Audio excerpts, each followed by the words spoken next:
From today's perspective, knowing the human soul and human history, knowing our capacity for cruelty, corruption, and evil, it is perhaps not surprising that within 10 generations of creation, humanity devolved into chaos.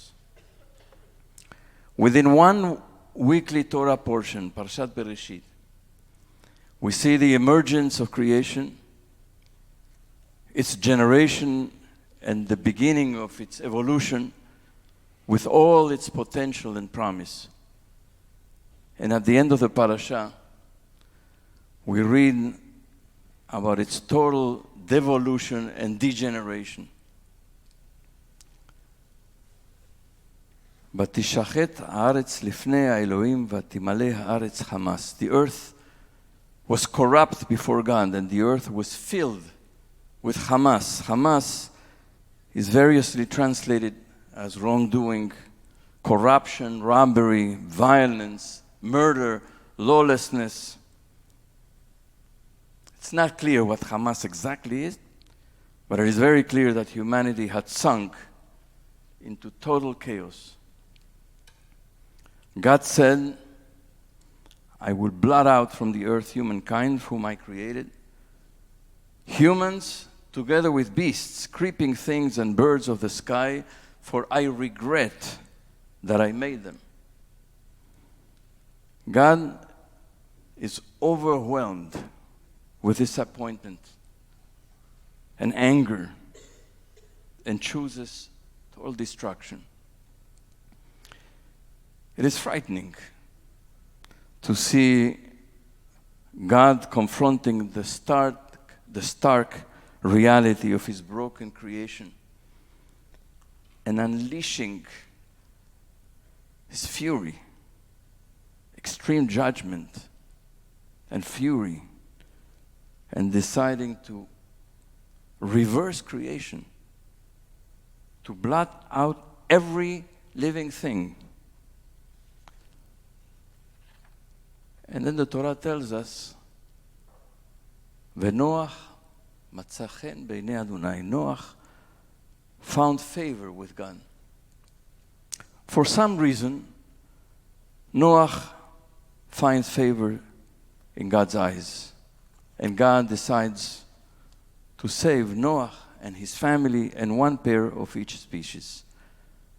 That's the end of last week's parasha. Our parasha this week opens, אלה תולדות נוח, נוח איש צדיק, תמים היה בדורותיו, את האלוהים התהלך נוח. This is the line of Noach. Noach was איש צדיק, a righteous man. He was blameless in his generation. Noach walked with God. It is not clear at all why Noach is called a tzaddik, a righteous man. The assumption is that Noach was better than his generation. But a tzaddik? The commentators are very uneasy with Noach. Some say he had no faith, that he didn't trust God, he didn't believe that God would destroy everything, and he waited until the flood waters reached his ankles before boarding the ark. Some accuse him of being overly obedient. He was ordered to build an ark, and he did as he was told, but he didn't try to save anyone else. He remained silent, passive, unconcerned with the world beyond his own family. Unlike Abraham, who argued on behalf of the people of Sodom, or Moshe, who pleaded for his people, Noach does not protest, does not intercede with God, and does not warn anyone in his generation. So a tzaddik, a righteous man, he doesn't appear to have been. Maybe a tzaddik in pelts, like The Kotzker Rebbe calls him a righteous person in a fur coat. What is a righteous person in a fur coat?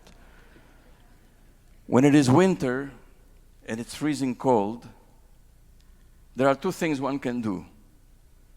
One can build a fire, or one can wrap oneself in a fur coat. In both cases, the person is warm.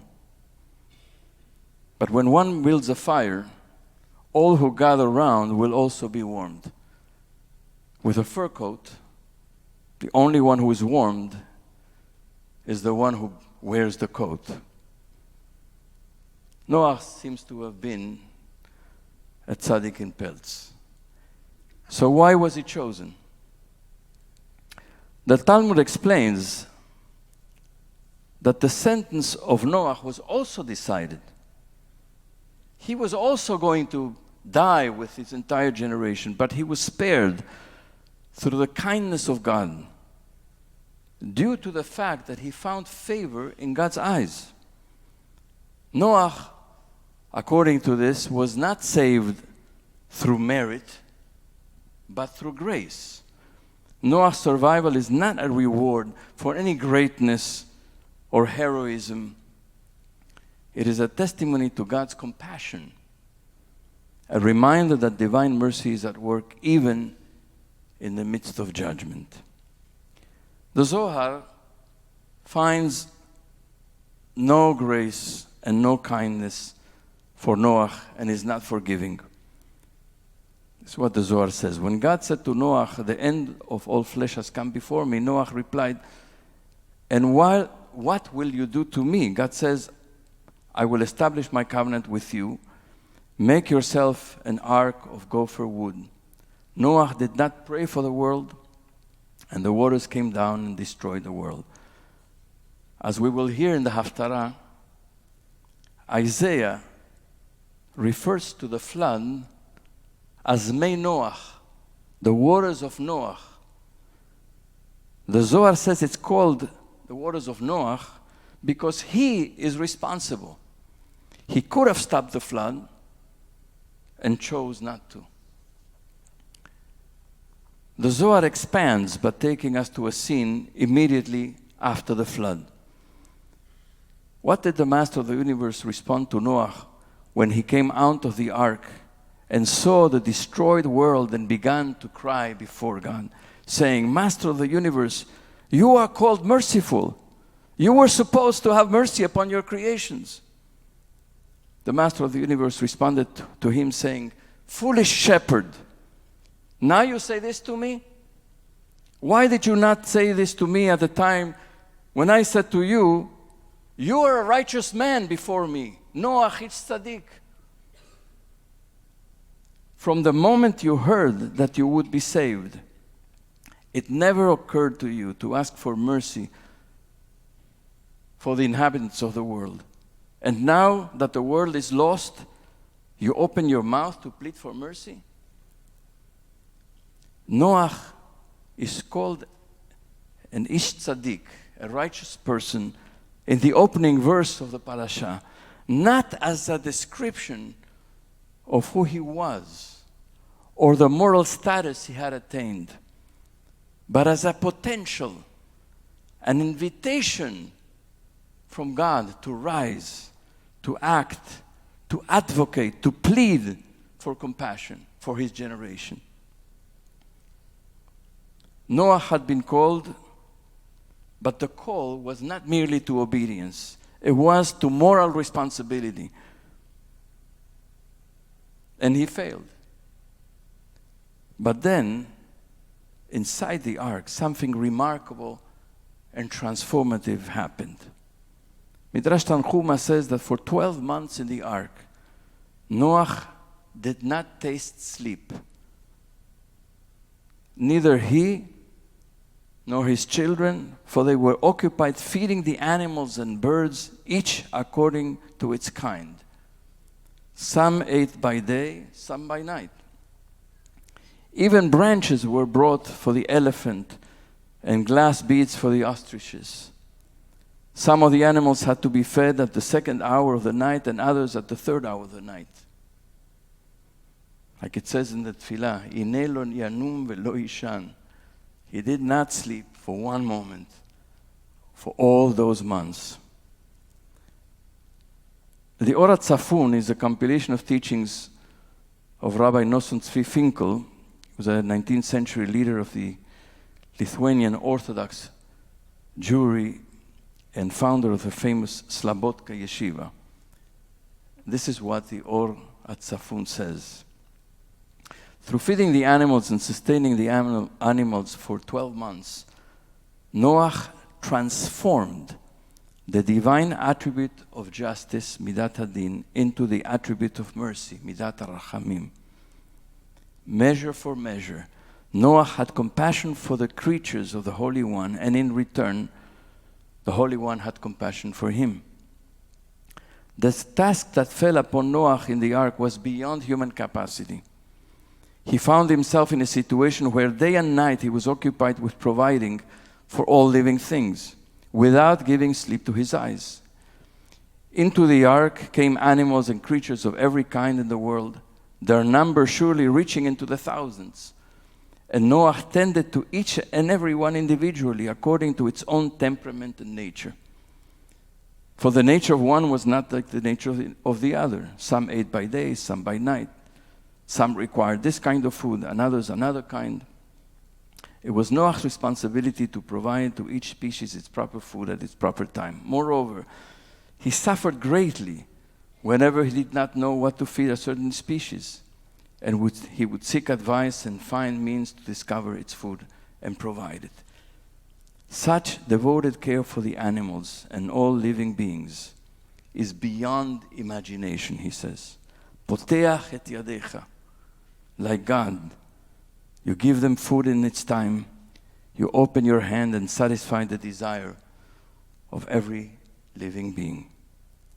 And just as God provides each with its sustenance at the proper time, so did Noach for 12 months, day and night, satisfying the needs of every creature at its appointed time. It's no wonder then that such compassion had the power to transform God's attribute of justice into mercy. I find it a beautiful, beautiful insight. Noach, who was once passive and selfish, feeds and cares for the animals in the ark. He undergoes a radical transformation himself and becomes a nurturer, a sustainer of life. His compassion and care then have the power of affecting a transformation in God. God moves from Midat Hadin, from the attribute of justice before the flood, to the attribute of mercy after the flood. Tiferet Shlomo, the Hasidic master, Shlomo HaKohen Rabinovich of Radomsk, teaches, it was not Noach who saved the animals. It was the animals who saved Noach and the world, because he had mercy upon them, and compassion begets compassion. Rachamim molid rachamim. Compassion begets compassion. This principle, I believe, is the moral heart of the Torah's teaching in the story of Noah. The survival of the world depends not on Noah's righteousness. He's called an ish tzaddik, but he really wasn't. The survival of the world doesn't depend on Noah's righteousness, but on his rachamim, on his compassion. Noah emerges from the ark into a new world. He himself transformed. He's a new person. The Torah no longer calls him ish tzaddik. The Torah no longer calls him tamim, blameless. Those titles are taken away. Now he's simply called ish ha'adama, a human of the earth. He's transformed. God too is transformed.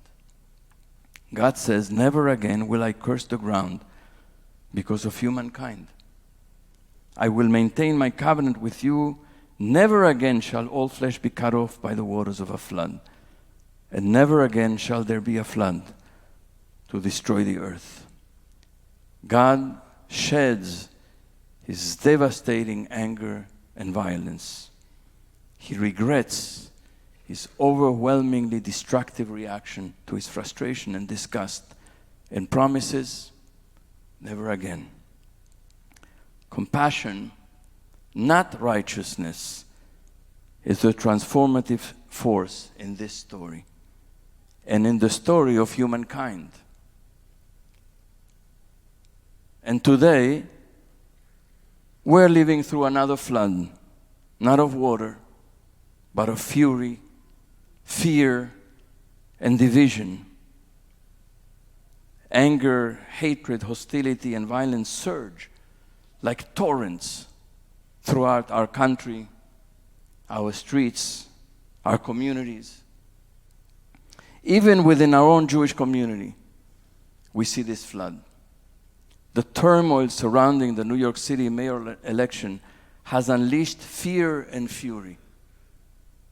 Israel, Zionism, anti-Semitism, concepts that should open conversation have instead become weapons. Family members, friends, neighbors, members of the same community cannot seem to listen to one another. Voices are raised in indignation, and when compassion and empathy appear, they are drowned by outrage. We judge one another, now subject one another to loyalty tests, demanding uniformity. Otherwise, our values and commitments are called into question. It is time for humility and restraint, not self-righteousness and self-assurance. It is time for nuance and for conversation, not for shouting, for accusations, for more letters, and for canceling. What would it mean to listen with compassion when anger pushes us to speak and act harshly? To resist the flood of division and instead cultivate the patience to hear one another out, the courage to care, the humility to admit that none of us is the owner of the truth. We don't just need to survive as a community, as a nation, as a people. The moral of Noah's story is not merely survival. It is not just never again. It is the cultivation of rachamim, of compassion and care, as the foundation of life itself.